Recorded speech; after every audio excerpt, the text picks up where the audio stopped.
Leche.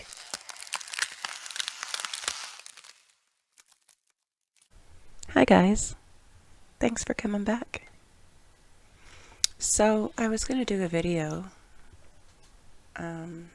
checking out some viral hacks and seeing how they worked, but that's a lot of work and I don't like that.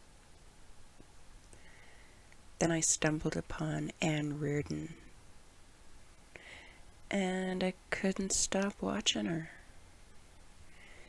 There was something in particular that caught my eye with this one.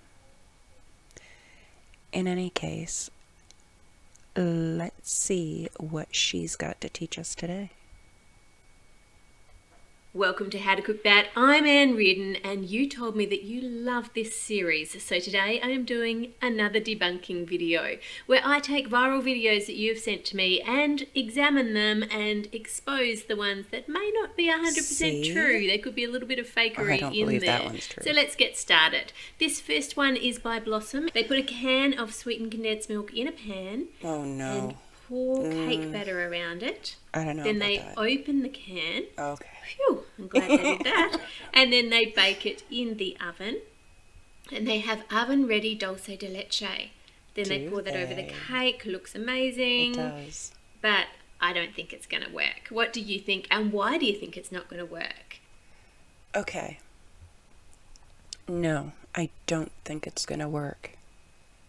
And the reason I don't think it's going to work is because Ann Reardon said so. And I trust this woman. So no. Let's say it's not going to work. I think it's not going to work because I don't think it's long enough in the oven to turn the sweetened condensed milk into Dulce De Leche, but I could be wrong, so let me check it out. You may not realise, but with debunking videos, I often test these recipes more than once just to check they definitely don't work, even if I alter a few things in it. So for example, with this cake, I baked 2 of them, and I baked one at the normal temperature for this cake, and I baked another one at a lower temperature. Okay. Already, I have to say, she must put an awful lot of work into this shit. With that said, I'm going to put a link in my description of her channel so you can go and check it out yourself. Give her some love. She deserves it. And she's beautiful. So I could keep it in the oven for longer. And both had the same result. The cake looks good. It's baked nicely. This looks nice, but it doesn't look like theirs does. And if I move away the top, you'll see that we have just sweetened condensed milk underneath still. It hasn't gone into that Dulce De Leche caramel at all. The solution to this would be to take this out and add in a can of caramel top and fill, which here in Australia the same brand does both of those, and that looks much like what they had. Yeah. Here is the one baked in the oven. And here is the caramel top and fill. Aww. Now, don't get me wrong, you can make Dulce De Leche from a tin of sweetened condensed milk. It's been done many times before. Some people like to put an unopened can in a pan of water, covering the can with water and boil That it scares for the a shit long out of me. time. The problem with that method is if you forget about it on the stovetop and the water gets low, the can's going to explode, That's as right. Teresa G found out. I just had an explosion. It sounded like a bomb going off. Oh no. Oh, I gotta clean up a big mess. Just as well she wasn't You near sure that do. when it exploded, or she would have had hot caramel all over her. So That's don't do right. that method. What you can do is open the can and put some foil over the top and pull it down really tightly, give it a good tight seal, and then put that in a water bath, obviously not covering the top because the foil would let the water in, just about 2/3 the way up the can with the water, and either put it in the oven or in your slow cooker, and it's again got to be cooked for quite a long time, so you do want to keep an eye on it and make sure you keep topping up the water, and that way as well you can take off the foil and check how dark your caramel colour is and stop cooking it when it's how you like it. Okay. Now moving on to the next one, you may remember in a previous video the recipe that I looked at and debunked that was marshmallows and eggs in a milk carton, and both So Yummy and 5 Minute Crafts had done it, but in the So Yummy video you could clearly see they'd cut the bottom marshmallow off the addiction. milk carton. 5 Minute Crafts hadn't done that. The recipe didn't work regardless of which way you did it, but I found it fascinating this week that I found a new recipe on 5 Minute Crafts where they're doing the same recipe. So I thought, let's see if they've improved it and see what they've done. So if we watch that, you can see they're adding the marshmallows and an egg, another egg, giving it a shake, and then they're putting it in the microwave. So the recipe is exactly the same. This is still not going to work. And then if you look at the before and after footage of before it went in the microwave and after, you can see they've now cut it off at the bottom as well. So we can see the recipe is clearly fake because they've cut the milk carton in half. I just think that's bizarre that you would copy what someone else had done to the extreme of cutting a milk carton in half. This is the problem with misinformation and, in this case, disinformation. Disinformation is deliberate falsehood. It's the fabrication of information done in such a way that it's not immediately recognisable to you or to me necessarily. If everyone's copying everyone else, the wrong information just gets repeated and repeated and repeated, and then often people who are just watching it think that must be right because it's on multiple sources and multiple channels. Let's move on. In this video, they take Oreo scraps and crush them, put them in a cup, fill it with milk, and microwave for 4 minutes, and you get an easy mug cake. Well, let me test that one. Why don't you just buy out, mug shall we? cake? That seems like a waste of cookie. So we'll start off with some Oreos. It looks like on theirs they have... Listen, go to your local Walmart, buy some mug cakes. That's an awful waste of cookie. And I don't think it's going to work. 1, 2, 3 if we add those together, and then their little bits make 4 Oreos, so we'll crush those up and scoop them into my cup. Can you spot a problem here? Yeah, I can. My cup is nearly empty, and so is theirs, but then in the very next shot theirs is magically full. Right. Clearly I don't have enough Oreos in my cup, so let me add some more. I'm going to need an extra 1, 2, 3, 4, 6, 5, 6, 7. That Jesus. looks about right, but Come plus on. the original 4, that makes 11 Oreos. That's nearly a whole packet. That's false Better be for a whole advertising. family, Why would not you just waste for a one whole... person to eat. Listen, don't waste your whole packet of cookies. Buy yourself some damn mug cakes. Fill that with milk and microwave for 4 minutes. Ta-da! Oh my god. Oh. Oh, bring the cup to me. Magnificent. I love what you've done with it. Is this one of those in a cup? He is such a good Like, sport. is the idea you serve it in a I mug? can't even. It's in the microwave. Well, Oh no. just go deep into the Dagobah system. Oh. That's putrid. But what a great sport. It's actually okay. Well, at least it tasted Oh. okay. Now, this recipe all started from a viral TikTok video where a girl took 4 Oreos and mixed it with enough milk to make quite a thick sludge. There wasn't heaps of milk in there, and then microwaved it to make a small cake. So you can make this work. You just have to remember to only use 4 Oreos. Don't fill the cup with them. Don't fill the cup with milk, and don't expect it to be a full cup of cake because that's not going to happen with this recipe. It's going to be a little bit down the bottom of your cup if you've got a big cup. In the same video, they tip brownie mix into a paper bag. No. And then sprinkle on some nuts. I don't believe this. Fold over the top. Nope. And microwave for 10 minutes. No. To make lovely looking brownies. Don't do it, guys. Now, you should know by now how I feel about microwaving anything for 10 minutes. Unless it's a frozen meal That's a that's long big and time to solidly microwave frozen. something. You're going to be in trouble. 10 minutes is just too long in the microwave. But anyway, I will test it and see what happens. Pour the brownie mix into the bag, sprinkle on the nuts, fold it down, and again, and then microwave it for 10 minutes. That is smoke, not steam. Just I give me can a second. imagine what it smells like too. Oh, that smells so bad. My whole kitchen stinks. Let's open this up. You might notice here that I've got a small layer of brownies stuck to my bag. Okay, not only that, but it looks like something that you would set on fire and put on somebody's doorstep. What is that shit? Bag, which is what you'd expect if you're baking on paper that's not non-stick. But in their video, the bag is perfectly clean. It's as if the brownie was put in the bag after baking elsewhere. Mine doesn't look too bad on the outside. Well, I don't know about that. But if I smell it or cut into it, you can clearly see that it is badly burnt. Oh no. Wow. It's metamorphosized into charcoal. You couldn't have given him one of the moist bits? Wow. I need a water. Okay, let's have a look how 5 Minute Crafts choose to bake their brownies if you don't have an oven.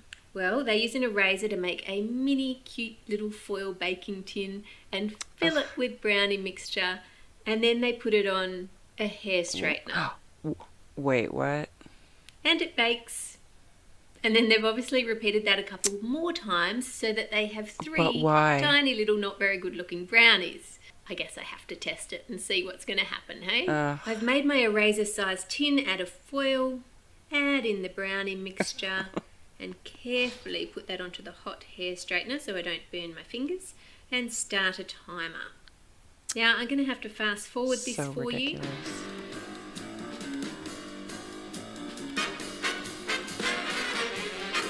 Oh, look at that rise. Regardless. 15 minutes later, you have one brownie. So it's probably not the most energy efficient way to cook them, and I'm not sure about the safety of leaving the hair straightener on for long enough to cook multiple of these. But of course it does work because the hair straightener is a heat source. It is hot. They are a little bit overcooked at the bottom and still sticky on top, as you'd expect, because the heat source was directly on the base. You'd have to be pretty desperate to cook brownies on a hair straightener. Yeah, exactly. But who knows? People might be in lockdown with no ovens, no microwaves. Let me know what you would do if you were trying to cook brownies yourself at home and you had no oven, no microwave. What would be your idea? Put that in the comments and I'll pin the best suggestion next video. I love They my grab air an fryer. orange and cut off the top, scoop all the orange out and add an egg and another one and a little bit of milk. Stir it up and bake. Wow. Excuse me. Well, it looks all right at the end, what but is I'm it? just a bit confused what they're trying to make here. Like, it looks like it should be a dessert to me. That looks like it should be an orange creme brulee.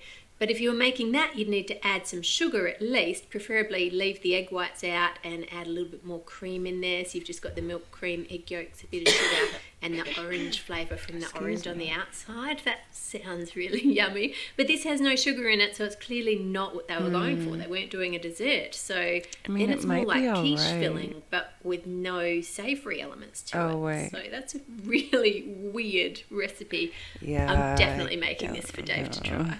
Cut the top off the orange. It's actually really hard to get the orange out when you've only got this little bit cut off the top. And I don't want to put a hole in my orange because we've got to bake it in the oven, so I've got to be super careful. I remember my mum used to have a grapefruit knife that was like curved. That might help with this. My mum lives in a different state, so let me just go to my garage and bend my knife. There we go. One curved grapefruit knife. That works much better to cut it around the edge and then scrape it all out with the spoon. Then pretend that that was really easy. I had a grapefruit spoon. Add an egg and another. Then a little bit of milk. Serrated on. Now, I think my orange is smaller than theirs, or my eggs are bigger because it's a bit too full and it's impossible to beat the eggs effectively inside the orange. So I'm going to tip the whole thing into a bowl, whisk it up, and then tip it back in. But I'm not going to add all of it back in. I'm just going to fill it to the same level as their orange was, just to be fair. And then bake that in the oven. Wow. It overflowed. We have this eggy mixture everywhere, so I'm just going to get rid of that and move it to one side. There, that actually looks okay. Here we go. Woo! Wow. Let's go, Dave. I think I'm going to You look so flip excited. the lid and in we go. It actually looks kind of cool. It does. Looking forward to this one.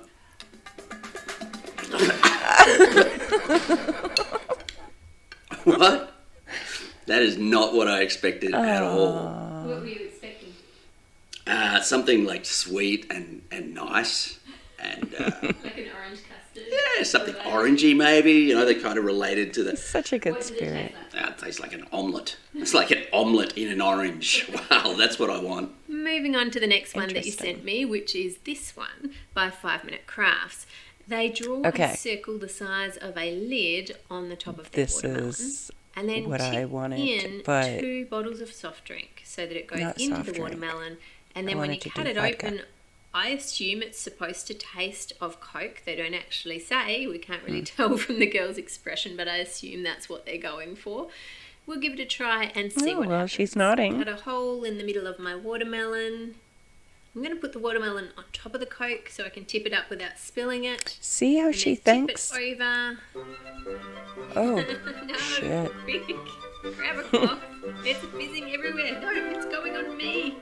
Quick. I don't want it on the cameras. Oh, Oh no. We're basically Yes. just emptying a bottle of Coke The onto the bench watermelon because it's just and- reacting with the watermelon and fizzing Yeah. everywhere. Attempt number 2. This time I'm going to make the holes much smaller. So as you can see, that's quite a bit smaller than that one. And then I'm going to add some maybe sugar deeper. into the soft drink to make it flat so it doesn't fizz when it hits the watermelon. Oh. I've added heaps and heaps of paper towel underneath it as well, just in case. And we have it in. Let's put another half bottle Oh, of look flat at that. soda in the other side. Screw that in there nice and tight and see if I can get it to balance. There we go. Now this is actually a time lapse of photos, one photo taken every minute over 7 hours. And as you can see, the drink is going down, but I think it's all going down to the paper towel because the paper towel is getting wetter and wetter as the drink slowly drips down the outside of the melon. So as you can see, Coke doesn't just pour into a watermelon like it did on their video. Their first bottle was nearly empty before they'd even Fuck managed off, to get 5 the Minute second bottle Crafts. on there. So we know it's not a time lapse. They've filmed that in real time. The only way that could have happened is if they've carved out the back of the watermelon and they've got a bowl sitting under there for that Coke just to pour into. For those of you who are a bit sceptical of that and you think, well, they can't have because in the next shot they've got a whole watermelon there and you can see the holes cut in it. Let me show you the watermelon from before and the watermelon from after. I think they switched watermelons on us. What do you think? Yeah. Well, let's check on the melon think that so we too. had marinating in that soft drink for all that time. You can see here how much drink has just leaked onto the bench.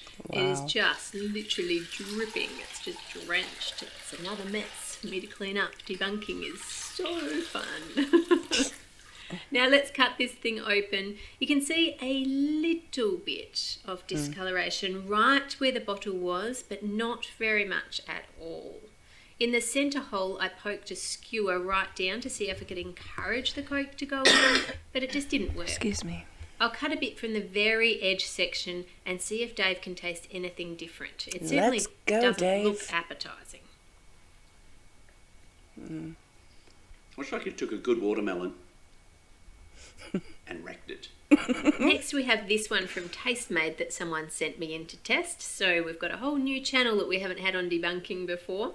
They brown these bananas in the oven, peel Ew. them, scoop out the middle, Ugh. put it into a blender, add some milk, blend that up, and then pour it into moulds, refrigerate it, and then tip out a set moulded dessert. Now, I know this looks impossible because there's no gelatin, you'd think there's nothing to make it set, but bananas are particularly high in starch, and if you heat starch up, it does thicken things. If you have a sauce on the stovetop and you need it to be thicker, you can add a bit of rice flour or a bit of normal flour, a bit of corn flour, and you mix that through, and as the starch granules burst, it thickens up the sauce. And then if you refrigerate that, if you've added enough flour, it will kind of gel together a bit like that. So the question is, will the bananas be enough to set it like that? I'm not sure what it's going to taste like, mind you. So we'll test all of that out and see. Put the I don't know, it bananas didn't in look the oven appetizing to until the me. skin is black. Looked like boke. Peel a banana, scoop out the flesh. Who knows what boke Now it is worth is? noting here that as a banana ripens, some of the starch in it turns to sugar. Aside That's why from it gets people that sweeter know the me. riper it is. So the more ripe the banana is, the less starch will be in it, so that it won't be as good at setting this dessert. Blend it up and then pour that into moulds. Now my mixture looks a bit thicker than theirs is. I did add milk to the exact same volume that they had on their blender, but perhaps my bananas were not as ripe as theirs, or maybe they added more milk off I mean, it camera, I'm not looks sure. good, We'll but refrigerate those for 30 I bet it minutes. stinks. And there you have a set dessert. Then they added cream to the top of that and chocolate sauce. I think Dave's gonna Taste test look time. at it and be Oh, impressed. wow. This one actually looks good. Looks Thanks, like Anne. deceiving. See, Let's she see. does look after me. Oh, All right, so it's got a fair amount of liquid down the bottom. I'm a little bit weirded out by that, but I'm going to give it a go because, you know, I can trust you.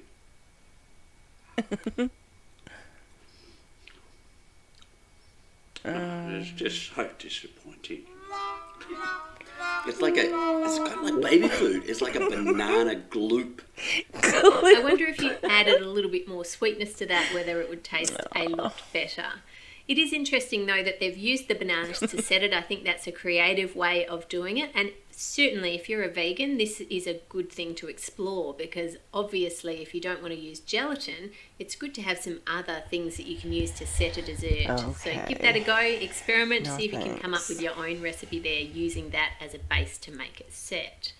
Next, I thought I'd do a couple of hacks that technically do work, but really annoy me. I just don't like them. They frustrate me because I think there's an easier way to do them. So I'm like, isn't the whole purpose of a hack to make it easy? The first one I'm going to show you is the cutting a cake into 2 layers using toothpicks. So they measure the cake the whole way around and add a toothpick at the exact same height all the way around the cake, which just takes forever in real time. Then add the dental floss around resting on Okay, top I of the get it. toothpicks and then pull that tight to cut the cake into 2 layers. And I yes, hear that's a it thing. does do the job, yeah. but I just don't think it's the best way to do the job. So I thought I'd share with you my hack for what I do if I need to do this. Have a look at your cake, measure where halfway up is, and grab something that is that height. Lids are a good place to look in your kitchen cupboard first, and then grab a knife and rest it across so that it's resting on both sides of the lid. That will keep your blade level and flat. And then you just cut gently, turning your cake as you go, and it is quick and simple, and you have Look a at beautifully cut Ann cake. You didn't Reardon. have to put toothpicks the whole way around. And then you can also just easily repeat that with the top of the cake, just to flatten off the top so that you end up with 2 layers that are exactly the same height and perfectly done there, much quicker Wow. than doing it the other way. Now also, if I zoom in and show you, here are 2 that are cut with toothpicks and the dental floss, and here are the perfectly smooth and flat one done with that the sound knife, obviously, effect. because the knife is a lot sharper. Now this next one, this is just weird to me. I don't get what they were thinking. But they have a whole big bowl of lentils that they're trying to tip into a little narrow jar, and it's spilling everywhere. So they take a bottle and they cut it out to make a scoop shape. And then the scoop is so awkwardly shaped that they can only get the equivalent of 1 tablespoon at a time and tip it into their jar, so you could have just used a normal spoon. Now, quite honestly, number one, who has lentils in a big bowl that they need to tip into a jar? They usually come in a bag and you can just pour it into the jar. Exactly. But let's pretend that you do have something in a big bowl that you want to get into a narrow vessel. Wouldn't it make more sense to take your empty bottle and cut off the whole top of the bottle and then put that on top of Why, your jar? yes, that and does tip make your much lentils more into your sense. homemade funnel. Well, that's enough hack improving and debunking for one day. I'd like to say thank you to all my patrons for your ongoing support. You guys are absolutely awesome. Click here to watch more of my videos, and you can of course subscribe to How to Cook That for more as well. Make Do it a great week by subscribe. loving others, and I'll see you on Friday. Well, I happen to quite like Ann Reardon. Oh, look who it is. Anyway, I wanted to apologize for my last video. I didn't realize that I had such a terrible sound issue, but hopefully that's rectified this time. So I can't wait to see y'all again. Thanks for stopping by. Please do subscribe, and don't forget to lick the like button.